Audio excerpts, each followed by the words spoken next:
દીવના વણાકબારામાં વિદ્યાર્થીઓની એકાગ્રતા અને યાદશક્તિ વધારવા માટે નિઃશુલ્ક સેમિનાર યોજાયો હતો, જેમાં પૂર્વ ઇસરો કર્મચારી અને મેમરી પાવર કોચ અનમોલ રાષ્ટ્રદીપે વાલીઓને બાળકોની ભણવાની સમસ્યાઓ વિશે માર્ગદર્શન આપ્યું હતું।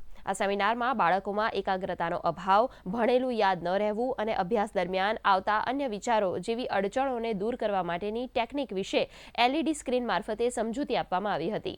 આ પહેલ હેઠળ હવે વિદ્યાર્થીઓ માટે 3 દિવસનો ખાસ તાલીમ કાર્યક્રમ યોજાશે, જેમાં લેખિત બાહેધરી સાથે વિદ્યાર્થીઓના શૈક્ષણિક પરિણામમાં 100% સુધારો લાવવાની પદ્ધતિઓ શીખવવામાં આવશે।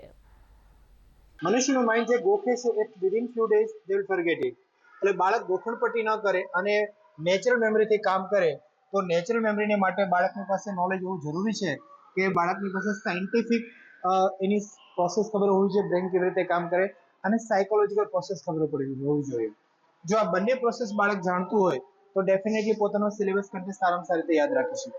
સમગ્ર ડેમોન્સ્ટ્રેશન જોતા એના વિવિધ પાસાઓ ખૂબ મહત્વના છે। દાખલા તરીકે યાદશક્તિ વધારવી એ પણ જરૂરી જ છે, પણ બાળકમાં એકાગ્રતા કેવી રીતે કેળવાય, પછી મોબાઈલ અને જે ટીવી અને દુષ્પ્રેરણાથી દૂર કરવા માટેના જે ખાસ કરીને જે સંદેશો છે એ બહુ મહત્વના છે। એટલે બાળકોનો વધારે પડતો લાભ લે તો એના સમગ્ર જીવન માટે સારું છે।